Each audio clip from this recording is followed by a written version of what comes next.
وجب الاحترام قابل صد احترام معززین و سامعین و محتشمین، بالخصوص مسند پر جلوہ افروز صدر محفل، بانی محفل، پیر طریقت، رہبر شریعت، صوفی باصفا، بقیت الصلحاء، یادگار اسلاف، صوفی پیر محمود حسین چشتی نظامی دامت برکاتہم العالیہ، آپ کے برادر اکبر، علی نبی اولاد علی پیر سید مسعود احمد شاہ صاحب، علی نبی اولاد علی فخر السادات حاجی قبلہ پیر سید عبدالرزاق شاہ صاحب میرے والد گرامی، اور جملہ آپ کے اہل سلسلہ، مریدین، محبین، معاونین، خدمت گزار، اللہ رب العزت سب کا آنا، بیٹھنا، سننا، سنانا اپنی رضا کے لیے قبول و منظور فرمائے۔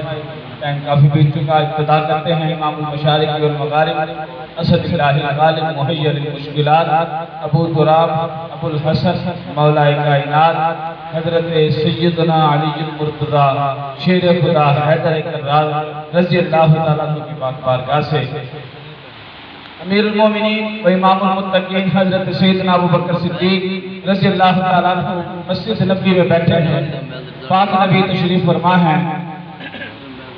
حضرت سیدنا ابو بکر صدیق رضی اللہ تعالیٰ عنہ نے پاک نبی سے ایک سوال کیا۔ سوال کا عنوان یہ تھا، الفاظ یہ تھے کہ اللہ تعالیٰ نے قرآن پاک میں فرمایا ہے یوم ندعو کل اناس بامامہم۔ اللہ فرماتا ہے قرآن پاک میں قیامت کے دن ہر بندے کو، ہر گروہ کو، ہر جماعت کو، ہر زبان والے کو، ہر ذی روح کو اللہ اس کے امام کے نام سے بلائے گا۔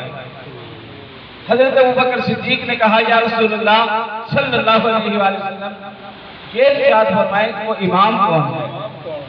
ہر بندہ اپنی مرضی کی تشریح کرے گا، کوئی کہے گا میرا امام جس کے پیچھے میں نے نماز پڑھی، کوئی کہے گا میرا مرشد، کوئی کہے گا میرا استاد۔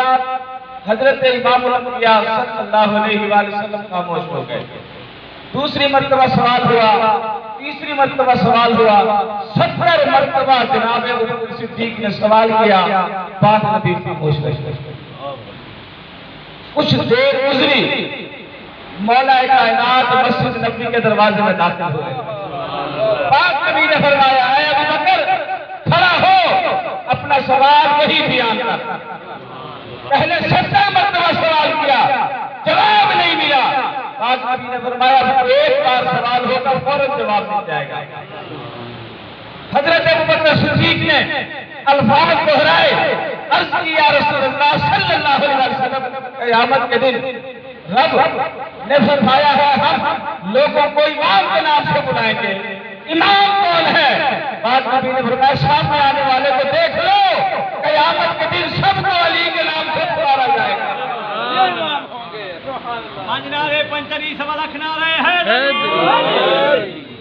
امام الانبیاء صلی اللہ علیہ وآلہ وسلم کے غلاموں حضرت مولا کائنات آپ حضرت بلال حبشی کو ساتھ لے کر آپ بازار میں گئے، آپ نے 2 خربوزے خرید کیے، آپ خربوزے خرید کر لائے۔ آپ نے فرمایا اے بلال کاٹو، پہلا کاٹا میٹھا، جب دوسرا کاٹا وہ کڑوا۔ امام المشارق والمغارب اسد اللہ الغالب محیر المشکلات مولا کائنات نے فرمایا اے بلال سوال میرا یہ ہے پہلا میٹھا کیوں تھا دوسرا کڑوا کیوں تھا؟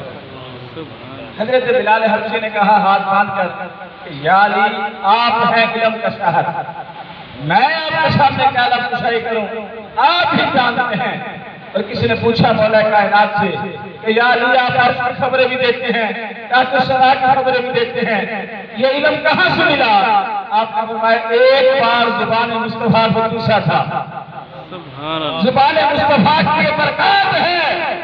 آپ نے فرمایا علم ختم ہونے کا نام نہیں لیتا، پوچھو آپ نے فرمایا مجھ سے، عرش کی خبریں بھی بتلاتا ہوں۔ آپ نے فرمایا زمین کے نیچے تحت الثری کی خبریں بھی بتلاتا ہوں۔ ذرا دل کی تختیوں پر ہاتھ رکھ کر یہ جملہ سنیے گا، حضرت علی وہ ہے جنہوں نے ایک بار زبان مصطفیٰ کو پوچھا۔ جب پاک حسین کی ولادت ہوئی سب سے پہلے جو خوراک پاک نبی نے عطا فرمائی اپنی پاک زبان چسوا کر ان کے منہ میں ڈال کر لب مصطفیٰ نے آپ کو خوراک عطا فرمائی۔ 2.5 سال تک جناب امام علی مقام نے مصطفیٰ کریم صلی اللہ علیہ وسلم کی زبان مبارک پوچھی، اس نے ایک بار کرسی اس کی شان کا عالم کیا ہے، جس نے 2.5 سال پر کرسی اس کی شان کا عالم کیا ہوگا۔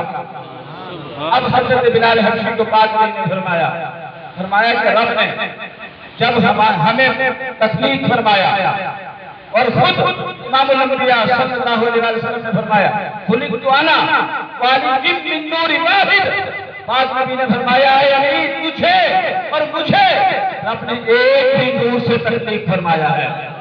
بے شک یہ پاک نبی کا فرمان ہے، مسلم شریف کی حدیث ہے۔ امام الانبیاء صلی اللہ علیہ وسلم کے غلاموں حضرت مولا کائنات نے فرمایا جب رب نے کائنات کو بنایا تو رب نے کائنات کے ہر ذرے پر ہماری محبت کو پیش فرمایا۔ جس نے اہل بیت کی محبت کو قبول کیا رب نے مٹھاس عطا فرما دی، اور فرمایا جس نے محبت سے چہرہ پھیرا رب نے کڑواہٹ عطا فرما دی۔ میٹھا وہی ہوگا جس کے دل میں اہل نبی کا پیار ہوگا، اور خالی بات میٹھے تک نہیں ہے۔ میرے پاس امام الانبیاء صلی اللہ علیہ وسلم نے فرمایا الزموا مودتنا اہل بیتی، پاک نبی نے فرمایا میری آپ کی محبت اپنے اوپر لازم پکڑ لو۔ یہ حدیث پاک کے الفاظ ہے۔ پاک نبی نے پوچھا یا رسول اللہ یہ محبت جو ہم لازم پکڑے ملے گا کیا؟ پاک نبی نے فرمایا جو بندہ اس ہاتھ کرے گا تو اس کے دل میں میری آپ کا پیار ہوگا۔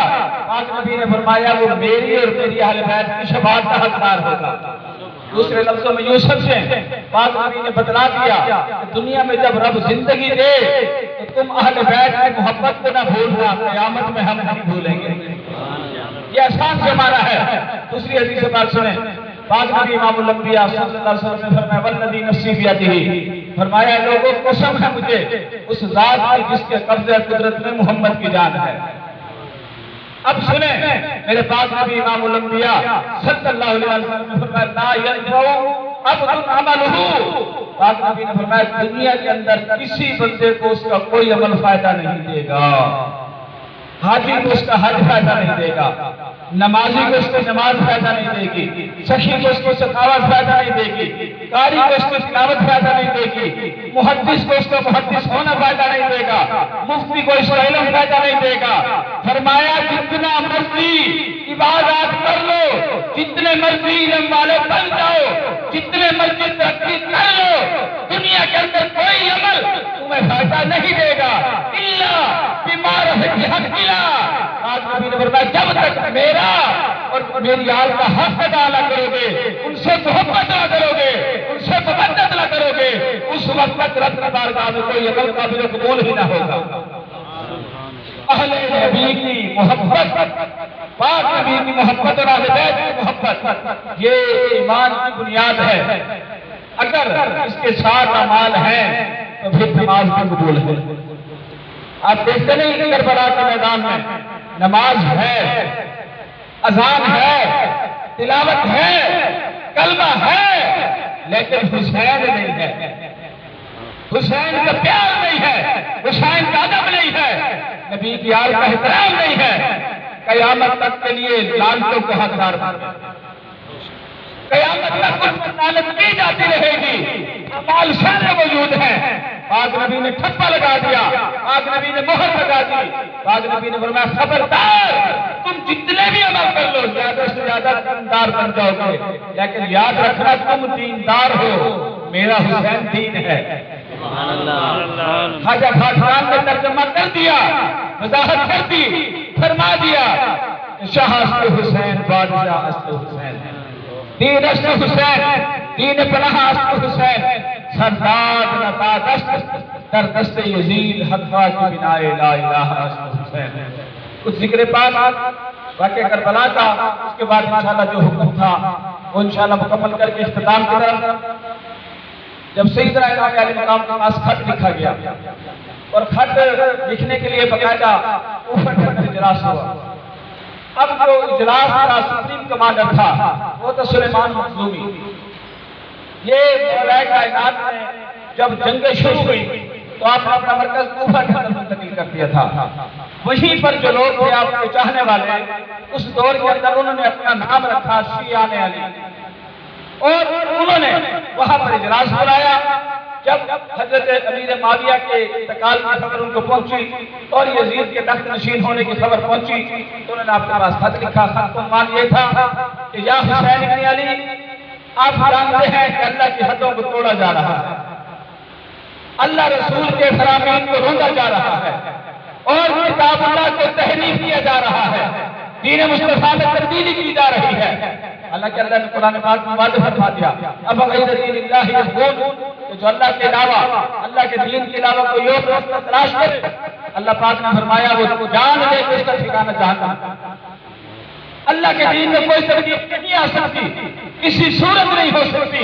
اللہ رسول کا فرمان یہ مہر ہے، اس کے مد مقابل کسی کی بات کو قبول نہیں کیا جا سکتا. یزید پلید وہ لعنتی ترین کردار ہے کائنات کا. اگر ہم یہ جو دنیا کے اندر کچھ لعنتی انسان حد تراز کرتے ہوئے کہتے ہیں کہ کربلا شہزادوں کی جنگ تھی، میں کہتا ہوں آؤ سنو، اگر یہی تمہاری زبان ہے، یہی تمہارا عقیدہ ہے، ہم پھر عقیدہ بیان کرتے ہیں اپنا، تم عقیدہ بیان کرو اپنا.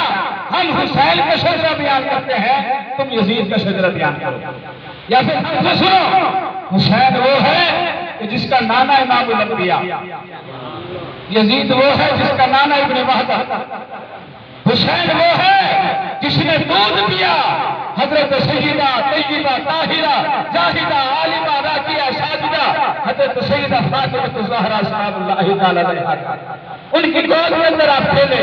اور یزید جس ناپاک گود کے اندر کھیلا وہ ابن وہبہ کی بیٹی کا سنا ہے، جو عقیدے کے لحاظ سے عیسائی ہے. اس لعنتی کا بیٹا یزید، اس لعنتی نانا کے نواسا یزید، اور یزید جو ہے اس نے پرورش پائی ہے کوفہ اور بصرہ کے اندر، اس نے پرورش پائی ہے، اس کی پرورش کرنے والے ہیں سرجون جیسے لعنتی جو حضرت معاویہ کا رازدار خاص تھا. لیکن یاد رکھو حسین بن علی وہ ہے جن کا دروازہ بھی مسجد نبوی میں کھلتا تھا، جنہوں نے پرورش پائی ہے امام الانبیاء صلی اللہ علیہ وآلہ وسلم کی بارگاہ میں، جن کو کھیلنے کے لیے ملے ہیں نبی کے تھے. اگر تقابل ہی کرنا ہے، تعارف ہی کرنا ہے تو پھر یہ تاریخ نہیں رہی حقیقت ہے.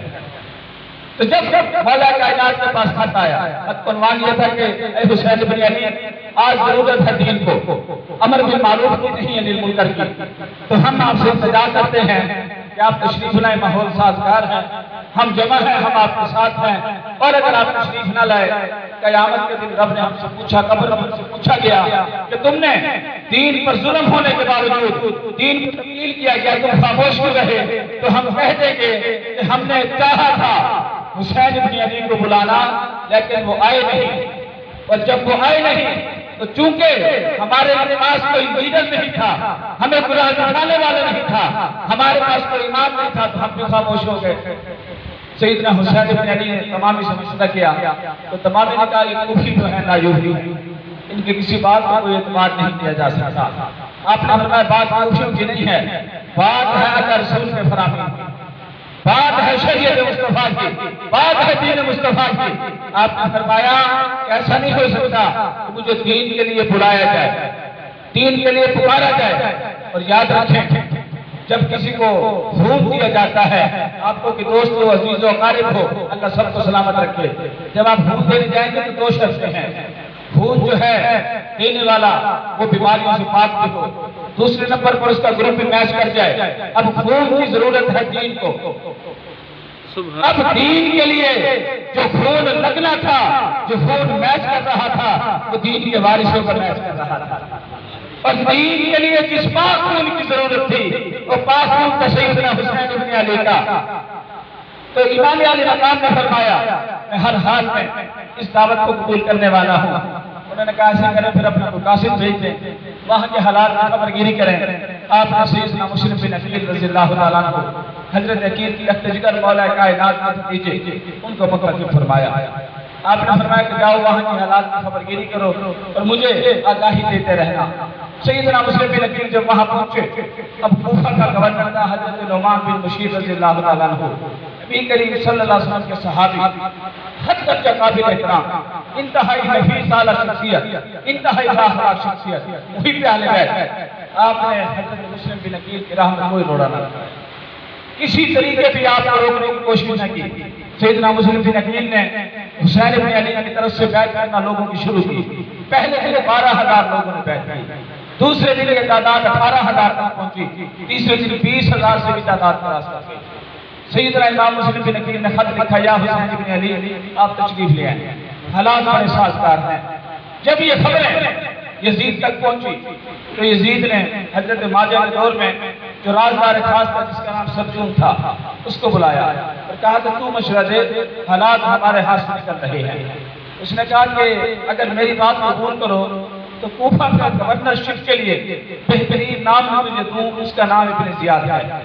یہ مرجانہ لونڈی کا بیٹا تھا اور اسے یزید بھی ناپسند کرتا تھا، یہ اتنا لعنتی ترین انسان تھا۔ تو یزید نے کہا کہ اگر عام حالات ہوتے تو میں تیرا مشورہ قبول نہ کرتا، لیکن موجودہ حالات میں یہی بہتر ہے۔ اب اس نے اسے تمام تر اختیارات دے کر، تمام باتیں سمجھا کر اسے بھیجا۔ اب یہ لعنتی اسی راستے سے آیا جس راستے سے سیدنا حسین بن علی نے آنا تھا۔ اب اس نے اپنے چہرے کو چھپا لیا۔ اب لوگ انتظار میں ہیں کہ حسین بن علی آ رہے ہیں۔ اب جیسے ہی چند افراد کو لے کر آ رہا تھا، لوگ سمجھے شاید امام علی مقام آ گئے، لوگ اس کے ساتھ شامل ہو لیے۔ یہ کوفہ کے دارالعمارت پہنچا، وہاں حضرت نعمان بن بشیر سمجھے کہ امام علی مقام تشریف لائے ہیں، تو آپ نے دروازہ کھولا۔ دروازہ کھول کر جب اسے اندر لے کر گئے تو کیا دیکھا، یہ بیت اللہ ابن زیاد ہے۔ تو آپ نے کہا رب کعبہ کی قسم اگر مجھے پتہ ہوتا تو میں تیرے لیے دروازہ نہ کھولتا۔ اس نے سب سے پہلے انہیں عہدے سے معزول کیا کیونکہ اس کے پاس مختار نامہ تھا، اور اس نے کہا کہ مجھے یزید نے منتخب کیا ہے اور میں لوگوں کو خطبہ دینے لگا ہوں۔ اب اس نے تمام رؤساء کو جمع کیا، تمام سرداران کو جمع کیا۔ اس نے کہا یزید کی طرف سے پیغام ہے۔ اس نے عزت کے ساتھ نام لے کر کہا، لیکن بات وہی جو مفتی حنیف قریشی نے کی تھی، اور بڑا اعلیٰ جملہ ہے، بڑا میٹھا جملہ ہے۔ آپ نے کہا تھا کہ ہم تو اپنے کتے کے نام بھی یزید رکھنا پسند نہیں کرتے، اس لیے کہ ہم کتے کو پیار سے کبھی کچھ کاٹتے بھی ہیں، یہ اس قابل بھی نہیں۔ کتا اگر سے کتا ہے، نیچ ہے، لیکن وہ بھی اعلیٰ نبی کو سمجھتا ضرور ہے، بھونکتا نہیں ہے، اللہ والوں کی قدر کرتا ہے کہ وہ تاریخ کا پلید کردار ہے، اس کو ہم کتے سے تشبیہ دینا بھی کتے کی توہین سمجھتے ہیں۔ اب یزید کی طرف سے اس نے سب کو انعام و اکرام کی لالچ بھی دیے اور اس نے ڈرایا۔ اس نے کہا کہ خبردار، جس نے ان کا ساتھ دیا وہ مارا جائے گا، ان کے بچوں کو قتل کر دیا جائے گا، ان کی جاگیروں پر قبضہ کر دیا جائے گا، ان کے گھروں کو آگ لگا دی جائے گی۔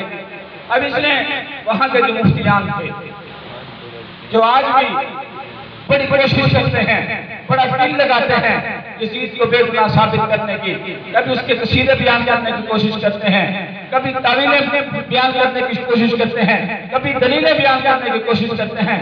میں کہتا ہوں جتنے مرضی کوشش کر لیں، علامہ اقبال نے بات ہی ختم کر دی۔ آپ نے فرمایا واہ حسین حد ہی نہیں تیرے انتقام کی، کہ لفظ یزید کو کالی سے بدتر بنا دیا۔ میں کہتا ہوں اس کی حمایت بعد نہ کرنا، پہلے اپنا نام یزید رکھ کر تو دیکھو۔ زمانے کی بے محبت تمہیں ملے گی، تمہارے گھر والوں کو ملے گی، پہلے اس کو سمیٹنا، اس کی وکالت بات نہ کرنا۔ اور جب بھی یہ نام لیں گے چھپ کر نام لیں گے، رب کعبہ کی قسم ہمارا لیڈر وہ ہے، ہم تو مانگ کے دہل لیں گے، ہم شریعت لیں گے، بڑے بازار میں لیں گے، ہر چوک ہر گلی کے اندر لیں گے، اس لیے کہ ہمیں فخر ہوتا ہے کہ ہم حسین بن علی کے ماننے والے ہیں۔ جھکے تشخص کا تو یزید نہیں کے ماننے والے ہیں، جو اس کے حمایتی ہیں۔ سیدنا امام علی مقام علیہ السلام کے خلاف اس نے لوگوں کو تیار کیا، لوگوں کو ڈرایا دھمکایا اور ہر طرف اعلانات ہونے لگے۔ مفتیان کرام کو اس نے اپنے ساتھ ملایا۔ وقت کا قاضی شریح جو کوفہ کا قاضی تھا اس کو خریدا گیا۔ آگے چل کر بیان ہوگا کہ کتنے ہزار علماء تیار ہوئے جنہوں نے حسین بن علی کے قتل کا فتویٰ جاری کیا۔ اب جب ہر طرف اعلانات ہوئے تو حضرت سیدنا مسلم بن عقیل حضرت مولا کائنات کے اصحاب میں سے تھے، حضرت ہانی بن عروہ قبیلہ مذہب کے بہت بڑے سردار تھے، اور جب آپ نکلتے تھے تو 4,000 زیرہ پوش آپ کے ساتھ ہوتے تھے، اور 98 سال آپ عمر تھی۔ آپ اپنے گھر تشریف لے کر کے بڑے خوش ہوئے، آپ انہوں نے اپنے گھر پر رہنے کی دعوت دی اور کہا کہ جب تک حالات سازگار نہیں ہوتے آپ یہیں پر قیام فرمائیں۔ اور آپ نے چونکہ آپ کا خاص ہوتا تھا دربار کے اندر، وہاں جانا بھی چھوڑ دیا۔ اب ہر طرف سے اس نے اپنے جاسوس مقرر کیے کہ کسی طرح پتہ کرو حضرت مسلم بن عقیل گئے کہاں. حضرت سیدنا مسلم بن عقیل کے لیے جاسوس تیار کیے گئے. اب شریک بن عمر یہ وہی کا رہنے والا تھا، اس کے پیالے بیت تھا. اس نے سیدنا مسلم بن عقیل سے اجازت طلب کی اور اس نے کہا حضور آپ میرے گھر تشریف لائیں، میں ابن زیاد کو دعوت دینے لگا ہوں، میرے گھر آ رہا ہے. آپ پردے کے پیچھے چھپ کر کھڑے ہونا اور جب میں پانی مانگوں گا تو آپ اس لانتی کا سرگرم کر دینا. ہمیشہ ہمیشہ کے لیے کوفہ پر آپ کی حکومت ہوگی، سرداری بھی آپ کی ہوگی، حکومت بھی آپ کی ہوگی، گورنری بھی آپ کی ہوگی. آپ رضی اللہ تعالیٰ عنہ فی الحال وقت کے طور پر تشریف لے گئے. اب اس نے پانی مانگا، پردے کی اور میں آپ تشریف فرما ہے. اس نے کہا مجھے پانی دو. اب آپ تشریف نہ لائے، حتیٰ کہ دوسری مرتبہ کچھ دیر گزری، حتیٰ کہ چوتھی مرتبہ اس نے جملہ کہا. اس نے کہا مجھے پانی دو یہاں تک کہ مجھے موت کیوں نہ آ جائے. تو ابن زیاد کو ذرا شک ہوا، وہ وہاں سے نکل گیا. تو اس نے حضرت مسلم بن عقیل سے جملہ کہا. اس نے کہا آج بہترین موقع تھا اور آج اگر ابن زیاد کو آپ ختم کر دیتے تو آپ کے سارے جو راستے ہیں اس کی راہ ہموار ہو جاتی، تمام آنے والے حالات آپ کے قابو میں ہو جاتے.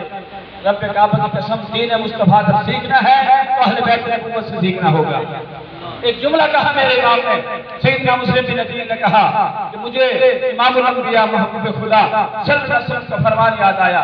پاک نبی نے فرمایا تھا کہ مسلمان کبھی دھوکے سے وار نہیں کرتا. آپ نے فرمایا سکتا تو میرے سامنے دشمن تھا لیکن میں نے دشمن کے سامنے بھی رسول اللہ کے فرمان کو یاد رکھا. دشمن کو چھوڑ دیا، دشمن پر وار نہ کیا، لیکن اپنے امام الانبیاء صلی اللہ علیہ وسلم کی سنت کو پورا کیا، شریعت مصطفیٰ کو پورا کیا.